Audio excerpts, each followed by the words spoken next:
अस्सलाम वालेकुम friends, smart travel and visa guide channel में खुशामदीद। आज हम एक बहुत ही एक्सक्लूसिव और इंपॉर्टेंट टॉपिक लेके हैं रिगार्डिंग पुर्तगाल का जो जॉब सीकर वीजा है, जिसको जॉब सर्च वीजा भी कहते हैं। उस हवाले से क्या ये जॉब सर्च वीजा बहुत इजीली मिल जाता है पाकिस्तान, इंडिया, बांग्लादेश से, या इसके लिए कौन सी डॉक्यूमेंटेशन रिक्वायर होती है? और इस सबसे अहम खास बात यह है कि इस जॉब सीकर वीजे के नाम पे किस तरह लोगों को लूटा जा रहा है या उन लोगों के साथ किस तरह स्कैम और फ्रॉड हो रहे हैं, और कौन सा डॉक्यूमेंट्स ऑनलाइन वो हासिल करके आपको प्रोवाइड करते हैं और एक जस्ट प्रूफ प्रोवाइड करते हैं। जी आपको ईमेल आ चुकी है, अब ईमेल की बेस पे आपका वर्क परमिट आ गया है, आपका वर्क परमिट अप्रूवल लेटर आ गया, अब आपको एम्बेसी बुलाएगी, वीजा ग्रांट करेगी। इन सब सवालों के हम जवाब आज देंगे। सबसे पहले ये बात ये अंडरस्टूड है कि जो जॉब सीकर वीजा है पुर्तगाल का, इनकी गवर्नमेंट ने एक शुरू किया है काफी अरसा से। ये उनका आर्टिकल 77 के तहत कोई भी थर्ड वर्ल्ड सिटीजन है वो पुर्तगाल के अंदर इस वीजे की बेस पे आके वहां पे काम, नौकरी, मतलब कोई भी इस तरह का जॉब वगैरह ढूंढ के वहां पे परमानेंटली सेटल हो सकता है और वहां की अल्टीमेटली पीआर सिटीजनशिप हासिल कर सकता है। इनिशियली जब ये वीजा ग्रांट होता है तो ये 4 मंथ का होता है। आपने 4 मंथ के अंदर अंदर वहां पे कोई नौकरी, कोई जॉब, किसी एम्प्लॉयर, कंपनी या फर्म ऑर्गेनाइजेशन से इंटरेक्ट करके वहां से कॉन्ट्रैक्ट लेटर लेना होता है। उसके बाद आप उसकी पीआर के लिए अप्लाई करते हैं, टेम्परेरी रेजिडेंस कार्ड होता है 2 साल का, और उसके बाद फिर पीआर और सिटीजनशिप होती है। अगर आपको ये 4 माह के अंदर नहीं मिलता तो आप एक्सटेंशन 2 माह के ले सकते हैं। अगर फिर भी आपको कोई नौकरी, जॉब नहीं मिलती तो आपको अल्टीमेटली अपने कंट्री मूव करना होता है। अब सवाल ये है कि इसके लिए क्या कोई डॉक्यूमेंटेशन बहुत ज्यादा रिक्वायर है, खास रिक्वायर है? इसके लिए फीस टोटल कितनी होती है और इसके लिए आप किस तरह अप्लाई कर सकते हैं, ये हम विद प्रूफ एविडेंस आपके साथ शेयर करेंगे। आपको स्क्रीन पे भी उनकी ऑफिशियल वेबसाइट का भी शो हो रहा है, जिसके मुताबिक लिखा हुआ जॉब सर्च वीजा एक इंटाइटल्ड है कि थर्ड वर्ल्ड कंट्री के सिटीजन वहां पे आके नौकरी ढूंढ सकते हैं, जॉब ढूंढ सकते हैं, वहां पे सेटल हो सकते हैं। इसके बाद अगर डॉक्यूमेंट स्पेसिफिक रिक्वायरमेंट डॉक्यूमेंट्स की बात करें, सबसे अहम जो डॉक्यूमेंट्स है, पहले नंबर पे जो उनका नेशनल वीजा फॉर्म होता है जिसको आपने प्रॉपर्ली फिलअप करना होता है। फिलअप करने के बाद दूसरे नंबर पे जो चीज होती है वो है कि आपके पास वैलिड पासपोर्ट हो, एटलीस्ट 1 साल या मिनिमम 6 मंथ की उसकी वैलिडिटी मौजूद होनी चाहिए। तीसरे नंबर पे जो चीज मौजूद है जॉब सीकर जो उसकी रिक्वायरमेंट डॉक्यूमेंट्स रिक्वायरमेंट है वो आपकी फोटो है, और उसके बाद आपके पास जो सबसे अहम चीज है पुलिस क्लियरेंस सर्टिफिकेट या पुलिस का जो सर्टिफिकेट है, आपको वो हासिल करना, उसको टेस्ट करवाना जरूरी होता है। इसके बाद चौथे नंबर पे आपको ट्रैवल हेल्थ इंश्योरेंस, आपका ये 4 मंथ का वीजा है, 4 मंथ की इंश्योरेंस आपको बेसिक रिक्वायर होती है। उसके बाद जो सबसे 5वें नंबर पे ये होती है कि आपके पास रिटर्न टिकट होती है, पेड रिटर्न कंफर्म टिकट होनी चाहिए, ताकि आपको उनके केस में ऊपर मजबूत हो सके, स्ट्रॉन्ग हो सके एविडेंस कि आप को अगर जॉब 4 माह के अंदर नहीं मिलती तो आप इंटाइटल्ड है, आप विलिंग है वापस अपने कंट्री के अंदर मूव करने के हवाले से।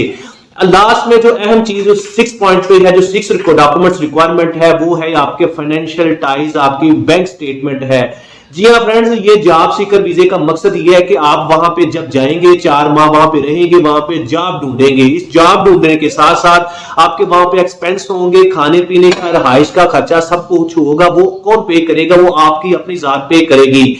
आपको उसके अकॉर्डिंगली आपको प्रोवाइड करना होता है, प्रूफ करना होता है कि मेरे अकाउंट में इतने पैसे हैं कि मैं 3 से 4 माह या मैक्सिमम 6 माह वहां पे रह के अपने आप सरवाइव कर सकता हूं और किसी उसकी गवर्नमेंट में या किसी और बंदे के ऊपर बोझ नहीं बन सकता।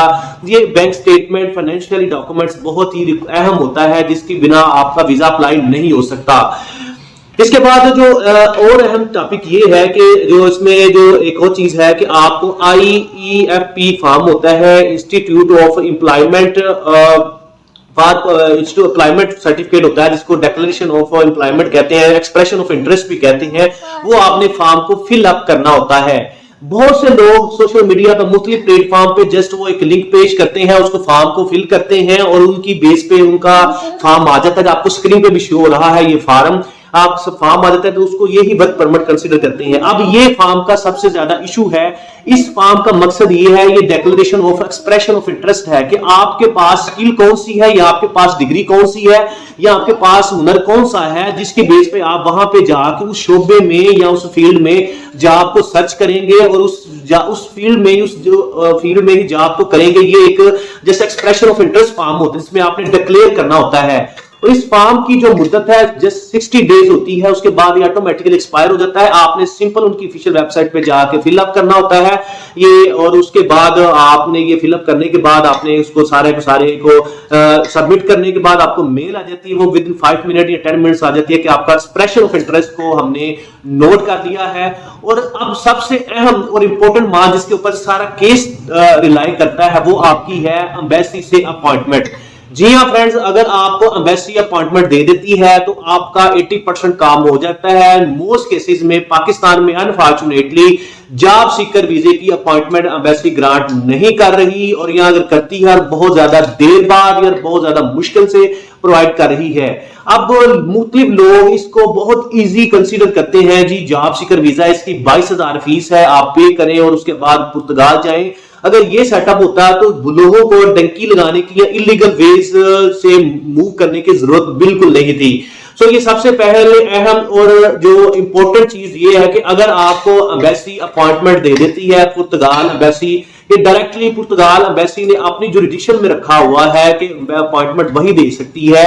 जब आपको मिल गई तो फिर सारे के सारे ये डॉक्यूमेंट्स आप लेके जाएंगे, सारे के सारे डॉक्यूमेंट्स आप वहां पे सबमिट करेंगे, इन पर्सन इंटरव्यू प्रोवाइड करेंगे, बैंक स्टेटमेंट प्रोवाइड करेंगे, तो फिर ही आपका वीजा ग्रांट होगा या आपका वीजा प्रोसेस होगा।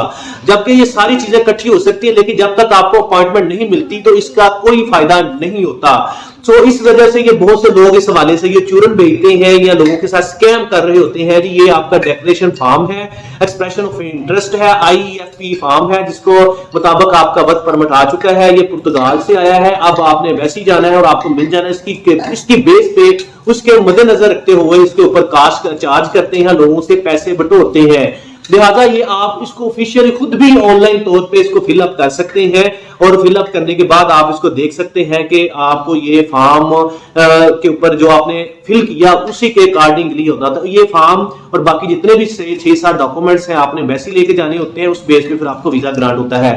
लिहाजा इसकी फीस वहां पे जो होती है तकरीबन पाकिस्तानी लमसम 22-23 हजार रुपए होती है। आप उस फीस को पे करें, तो पे करने के बाद आपको जॉब सर्च वीजा वगैरह का फैसला होता है। ये श्योरिटी नहीं कि आपको वो अपॉइंटमेंट मिल गई या फीस पे कर दी मिलेगा, फिर भी वैसे ये वैल्यूएट करती है और उस बेस से वीजा ग्रांट होती है। लास्ट में सबसे अहम बात ये और है कि अगर आपके पास अपनी फाइनेंशियल डॉक्यूमेंट्स नहीं है तो आपको अगर वहां पे कोई कंपनी या एम्प्लॉयर इनवाइट कर रहा है, वो आपको आपके बिहाफ पे सारे फाइनेंशियल एक्सपेंस वगैरह बियर करता है, तो फिर भी ये चल सकता है, ये जस्टिफाइबल है, आपको इस वीज पे भी एम्बेसी एक्सेप्ट कर लेती है।